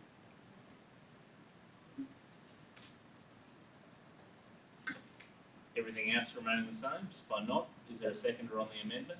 Yeah. Thank you. I'll take Councillor Cooley. Therefore, the amendment becomes the motion. No. Hang on. No, Got it vote on it. Sorry? Got it vote Oh, on vote. That's right. Sorry, we need to vote on that. Thank you. It's been a little while since we've done one of those. Councillor Mildren, would you like to speak to the amendment? Mr Mayor, I call you put the motion. Thank you very much. All those in favour of the amendment? Carried unanimously. Therefore, that is the motion. Councillor Mildren. Thank you. I will speak to the motion now. Mr Mayor, I find there's a lot of things, and people know that I've been fairly vocal in some aspects of animal management things in recent times, and I think there's a whole range of things and issues that are in this document and are related to this document and that impact this document and that this document impacts, that I think there's going to be a fair bit of community interest in it. It will surprise me if we don't get quite a lot of feedback on this. And I think this will translate right across into how we manage our whole domestic animal activities within the municipality, and obviously broader given the contracts we've got. I think there's going to be a lot of things come out of this, and I think the Cat Curfew is going to be very big and it'll be very divisive, because I do know quite a number of people who have grave concerns about native animals and so on from cats not being controlled, and I know quite a number of people on the other side who think it's entirely inappropriate to constrain a cat. It's just not the nature that we should be doing with cats. So I understand both sides of that equation, and I understand that there's going to be an enormous array of different opinion and different comment, and reconciling these things at the end of this day, if we are genuine in the way we go about this, is going to be a very big task. And I think we'll find there will be generated need. I'm expecting it. There'll be generated need for some considerable change to the way we've put the document together, and perhaps even to the content of the document, with perhaps subtractions and additions into the document. I expect the feedback to be of that nature in this particular issue. I think it's going to be something that will be jumped on. So I'm happy to see this going out to consultation, and I'm foreshadowing the fact that we're going to have to work really hard to deal with what we might be able to expect to get in return. Thank you, Mr Mayor.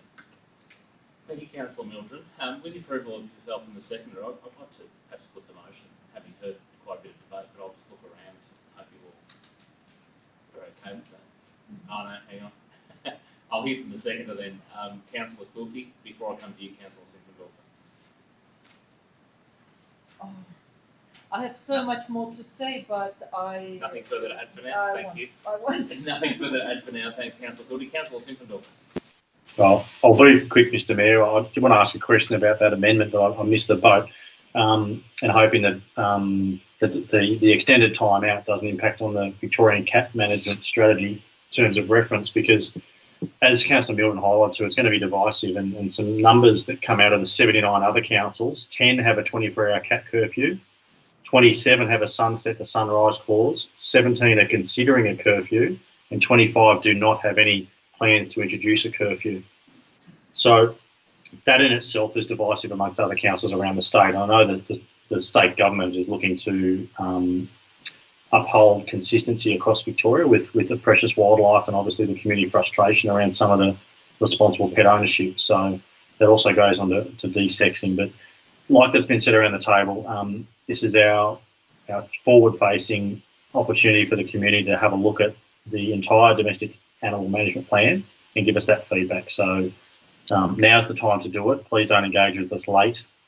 Get on board now and give us that feedback. Thank you. Thanks, Councillor Simpendorfer. I've just overheard here that won't throw our timelines out, and it's fine for the extra public exhibition. In closing, Councillor Milton, anything else? We're happy to have the... We've already done my bit, Mr Mayor. Yeah, but happy to put the motion. I wasn't the mover or the Oh, sorry, you were the... Graham was. Oh, Graham was. Sorry, thanks, Graham. We're happy to put the motion, Graham.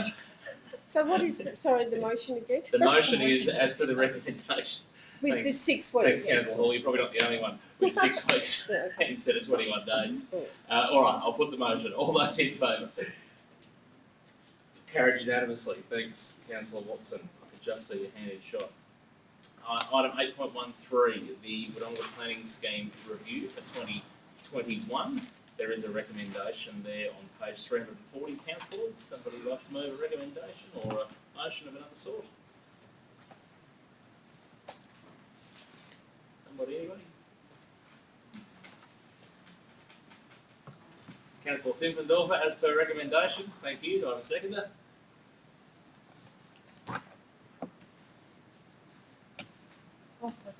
Thank you, Councillor Courty. Councillor Simpendorfer. Pretty self-explanatory within the recommendation and the discussion points within those pages, and where this is to go towards the Minister for Planning to submit to them. So look, I'll support the recommendation as it is, Mr. Milner. I think I have much more to say on that topic. Thank you, Councillor Quilty. Seconder. No, reserve my right. Reserve your right. Thank you, councillors. Councillor Milton. Thank you, Mr. Mayor. Whilst this is technically well presented and covers the issues that have to be ticked off for the statutory and technical process of doing a planning scheme review under the current regime, there's other things that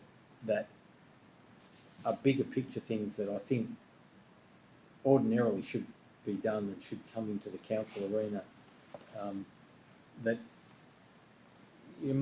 they probably technically don't fit into the issue of what is required by the minister in a technical review of a planning scheme, which I think, in my opinion, that's lost the plot for planning in a bigger, more general picture of things. But I think things like how we deal with the longer term strategic planning for our city. We keep saying, oh no, we've got plenty of land set aside in the PSP and DCPs for Leneva Barranduda, etc.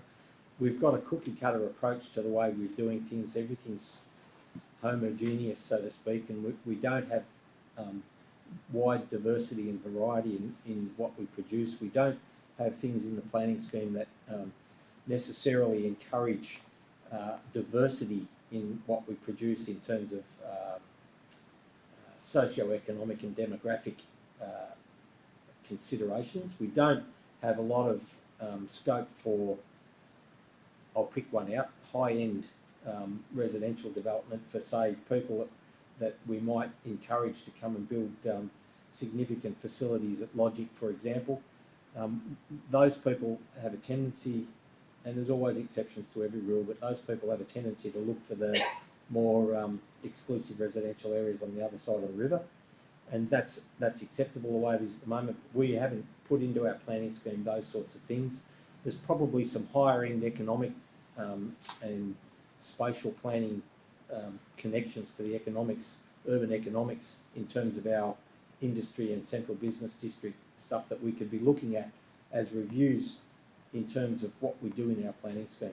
They probably require some other documentation at a strategic level as well, but in terms of the planning scheme, I think we could be doing different things in different spaces.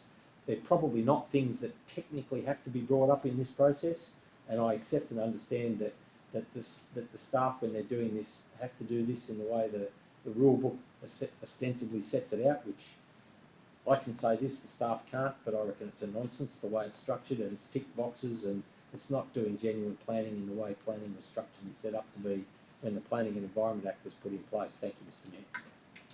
Thank you, Councillor Mildren. Sorry.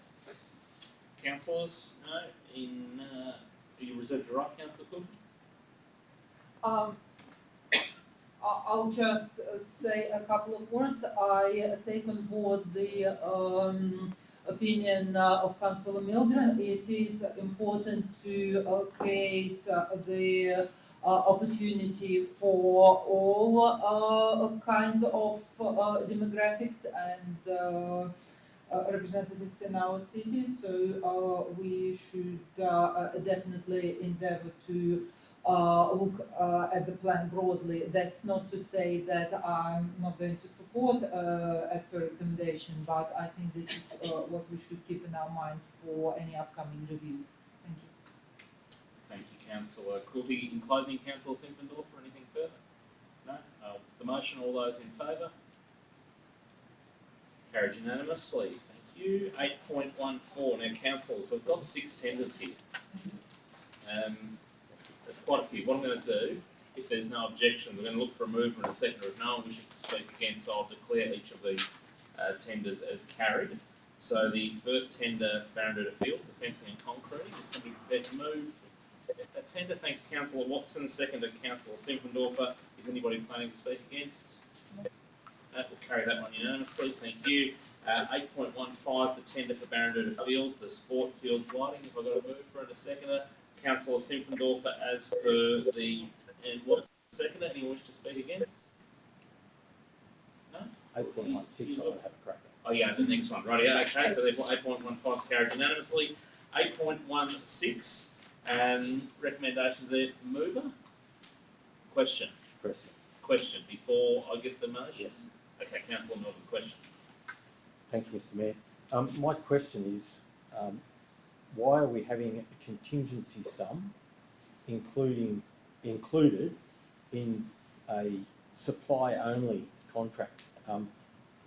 The reason I put the question is, if it's supply-only, then we should know what the rate is for the quantity, and we should know what the quantity is to be delivered to the site. Why and what is the contingency intended to cover? Thank you, Mr Mayor. Now, Councillor Milton, I acknowledge that you did ask this at the briefing, and I believe Officer Schultz has a response. Is that right?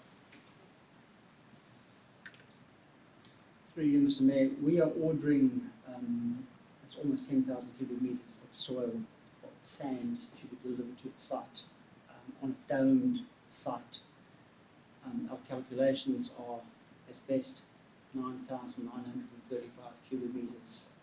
I don't want to go to 9,936 and have to come back to a council meeting to get a variation approved. Hence the requirement that we allocate a 5% variation to the contract. It's we control the variation, but if there is a quantity variation, that at least we don't have to come back to a council meeting for a resolution to have the additional materials supplied. Thank you, Officer Schultz. Somebody prepared to move a motion? Councillor Simpendorfer. Got a seconder? Councillor Watson, thank you. Is anyone speaking against? Okay, Councillor Simpendorfer, thank you. You've got someone wishing to speak against, so you'll need to speak to the motion. Thank you. Thanks, Mr Mayor.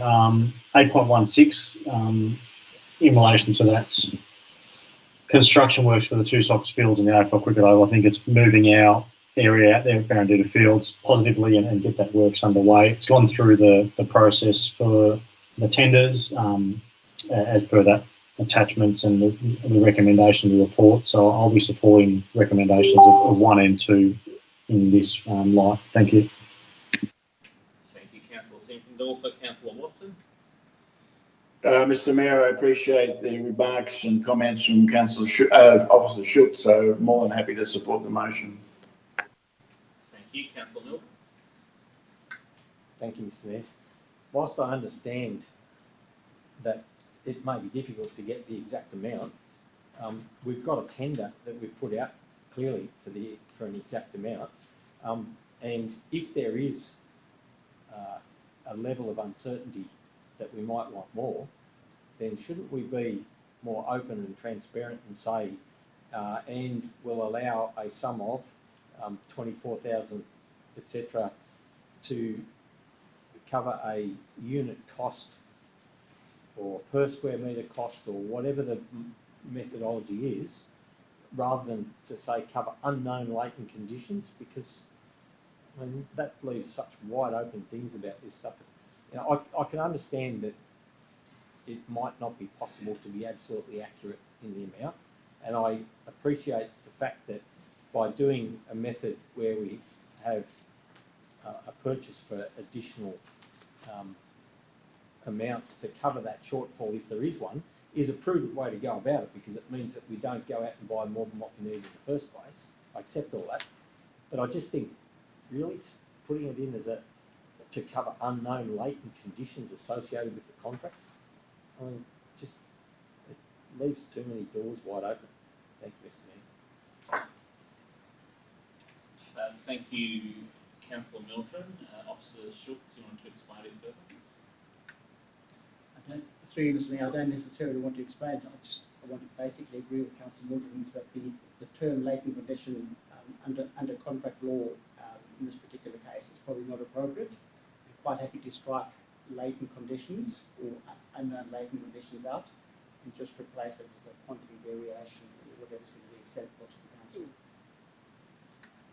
I can't move an amendment. I've already spoken. No, but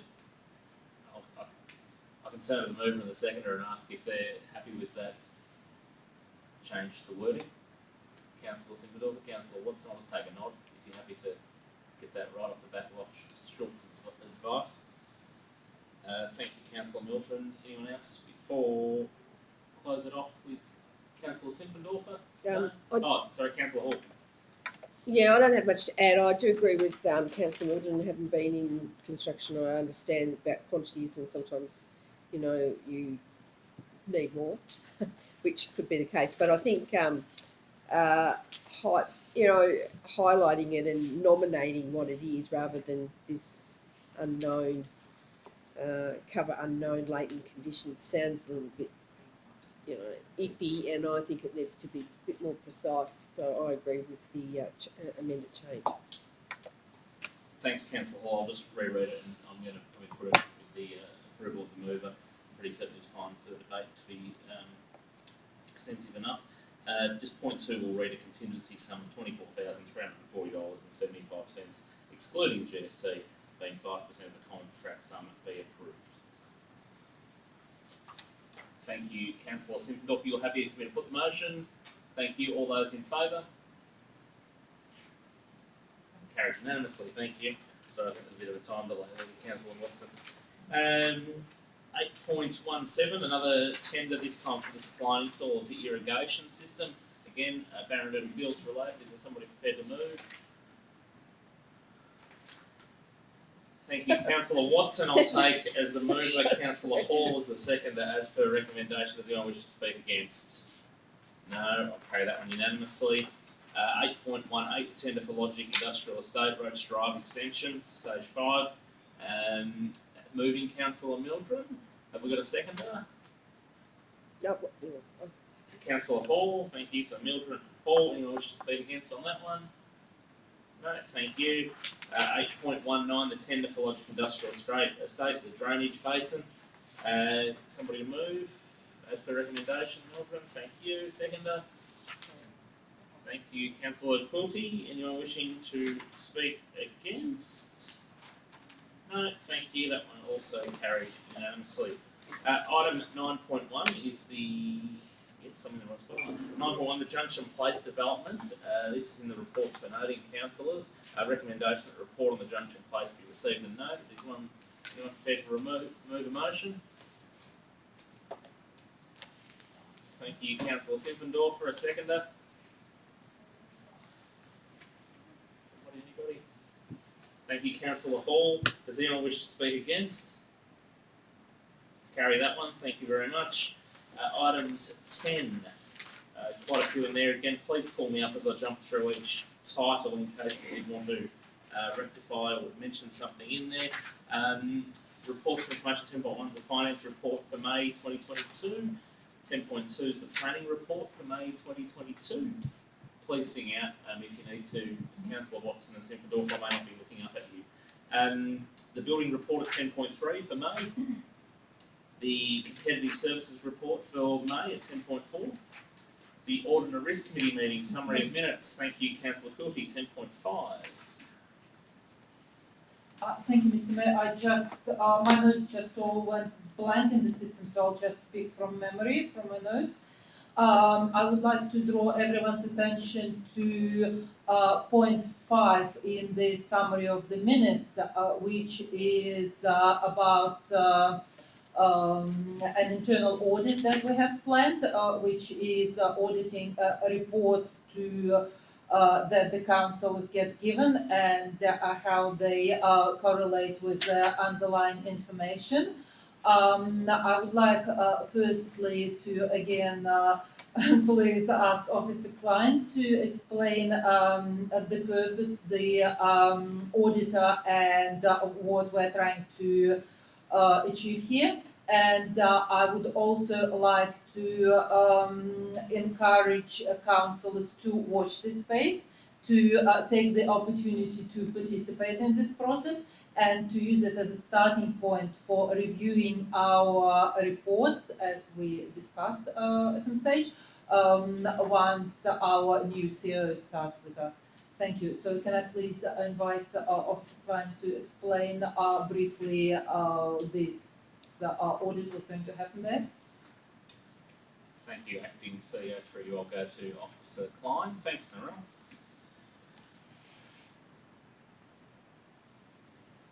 Thank you, through you, Mr. Mayor. So this particular review is at the request of the chair of our Audit and Risk Committee, and he felt that a good topic for audit is to verify the accuracy of the reports that are being provided to councillors, to council meetings for decision. So this will involve a sample of reports that have come up to council meetings, and our auditors will verify the data and the content of the reports to ensure that they're accurate as they've been presented to council. Thank you very much, Narelle. Councillors will keep an eye out for their engagement on that one. 10.6, the Audit and Risk Committee mid-year report. 10.7 is the record of councillor meetings. 10.8, the decisions register. Item 11 is notices of motion, of which there are none. Item 12.1, the petition, second entry and exit for Riverside Estate, Kalara. Councillors, there is a recommendation on page 533. Is somebody on a motion?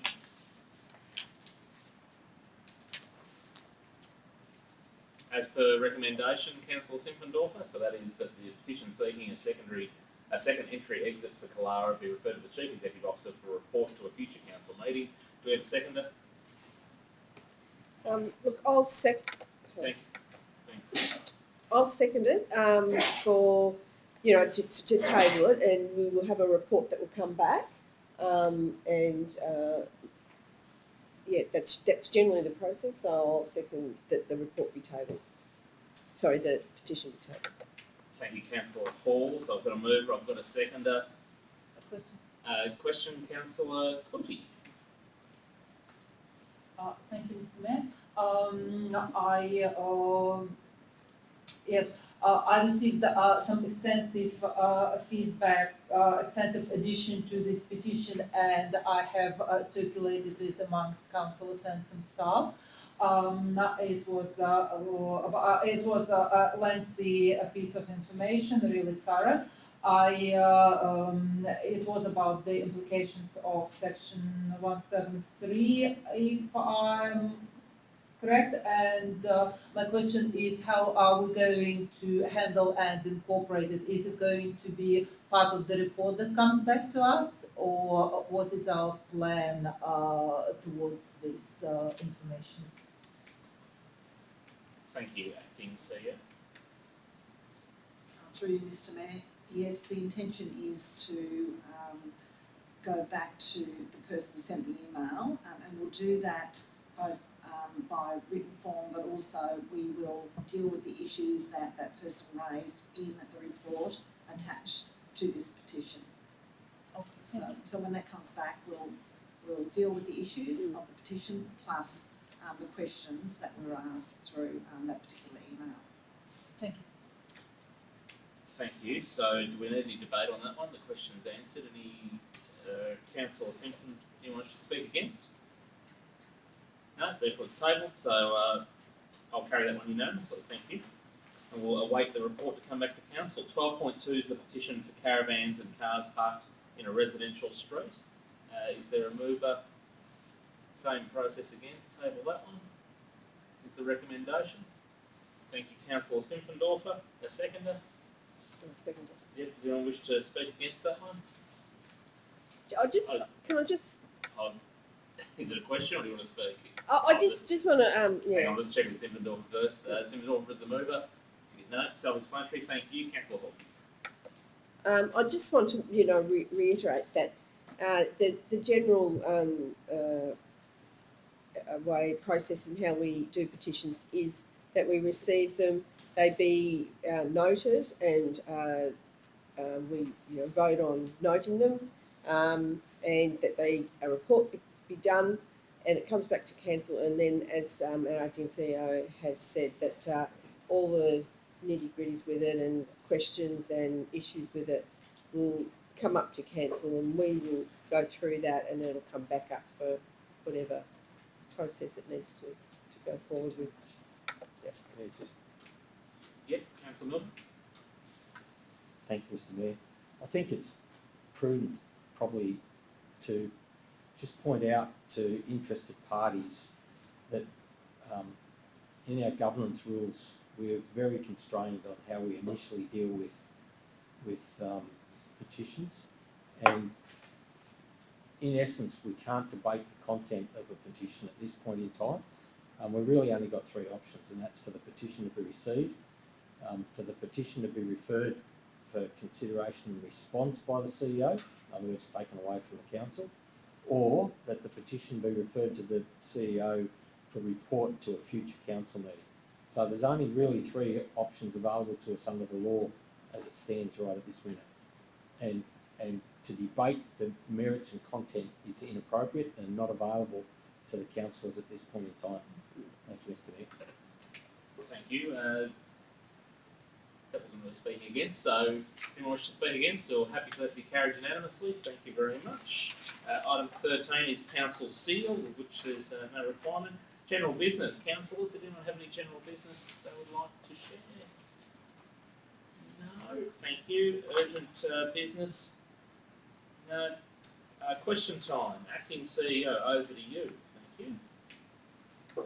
Thank you, Mr. Mayor. We have got a number of questions tonight, so I'll start with a question from Imogen Parker Wilson.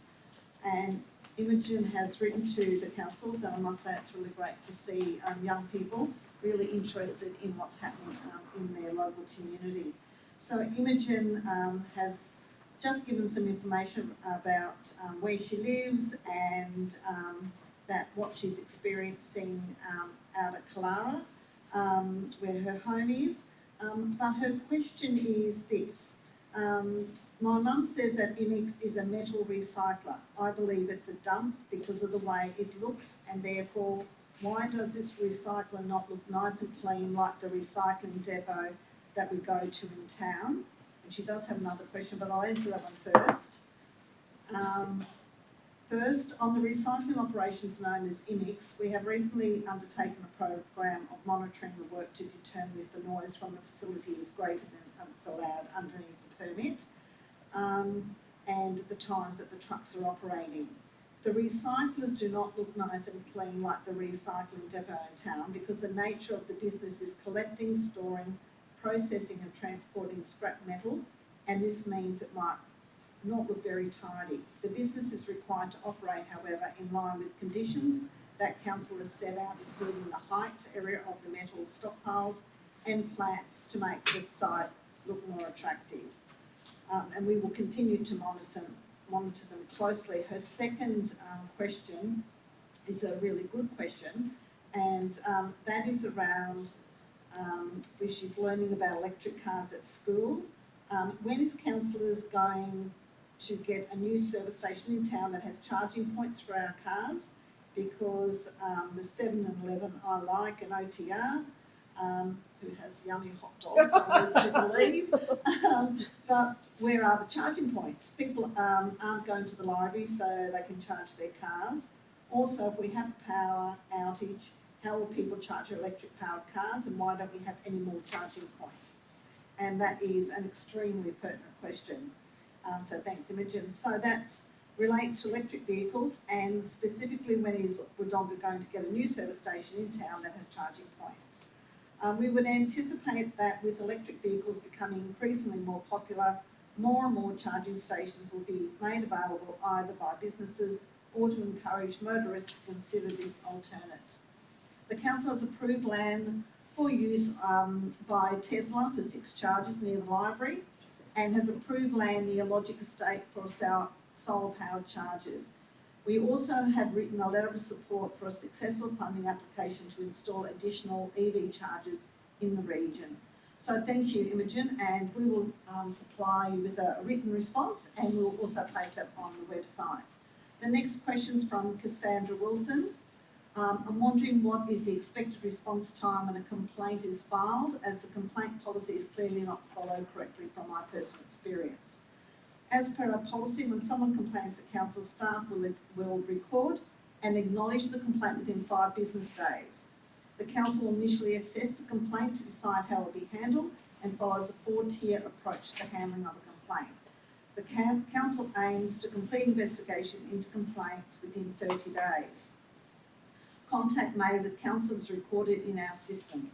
However, if a resident has any concerns around a particular matter, they are more than welcome to raise it with the relevant manager and director, who will follow through.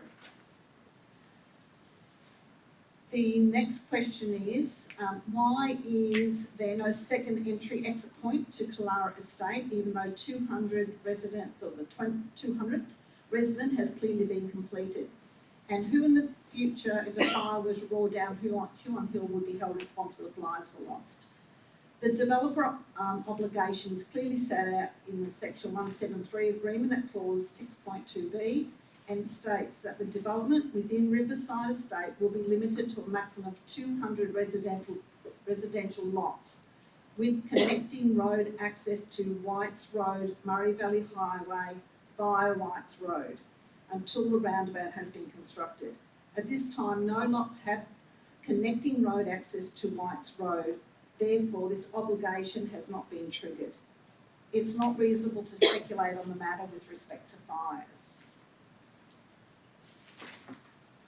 The third one is, which council representative were involved in the interviewing process of the new CEO? How many applicants were there for the position, and was there no applicants from the local LGA for the CEO position?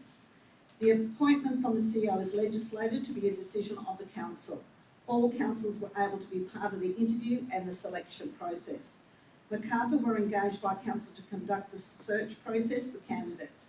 Details on the total field for applicants and those shortlisted for interviews will not be disclosed.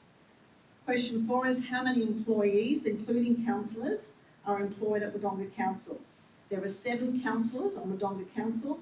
There are 287.81 full-time equivalent staff, which is made up of a head count of 412 staff.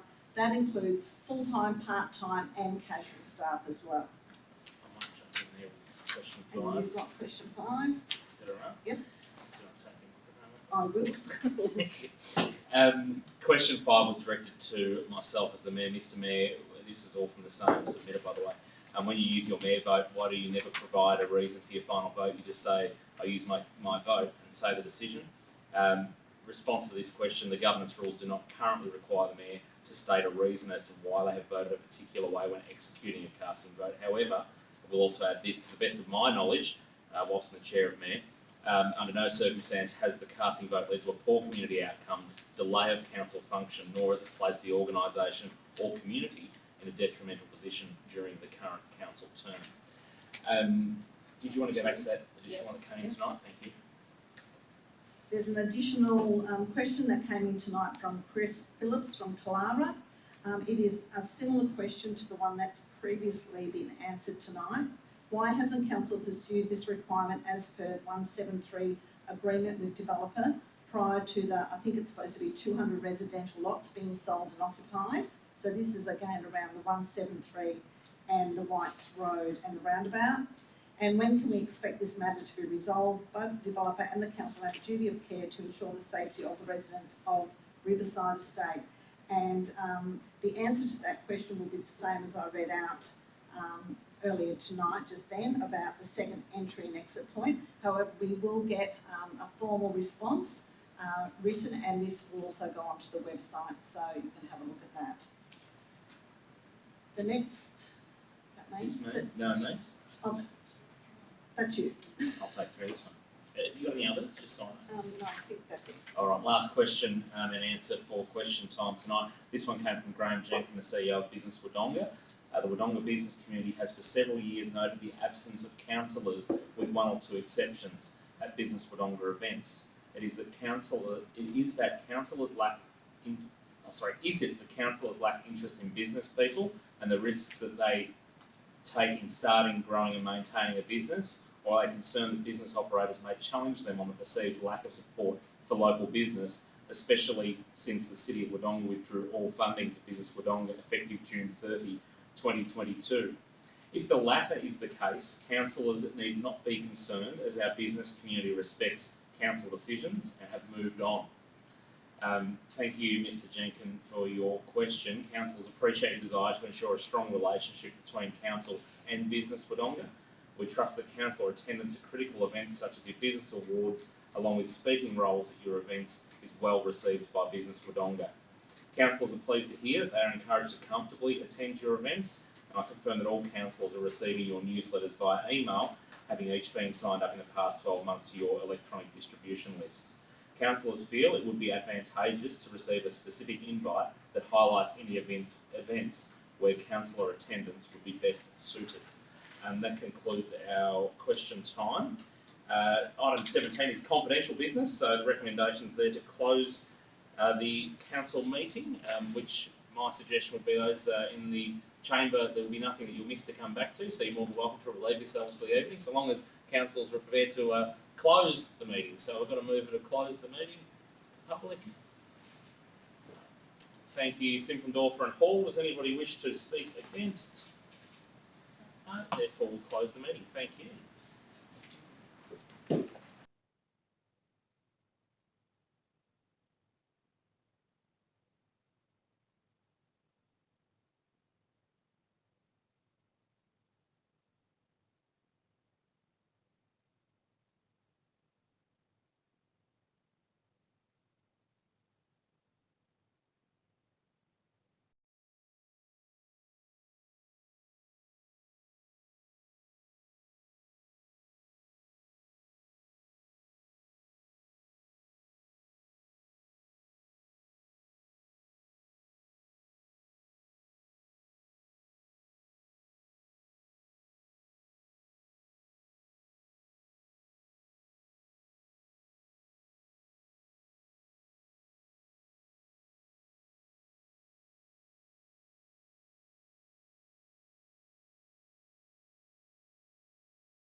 All right, item 19.2, councillors, is the recommendation there that we adopt the in-camera items. So we're going to move for those. Thank you, Councillor Hall. A seconder. Councillor Simpendorfer, does anyone wish to speak against? No. Therefore, I determine this meeting closed. Thank you all for your attendance. Thank you, Nev.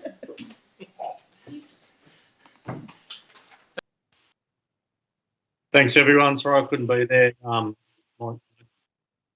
day at the snow is now not going to happen. So everyone have a safe week and catch you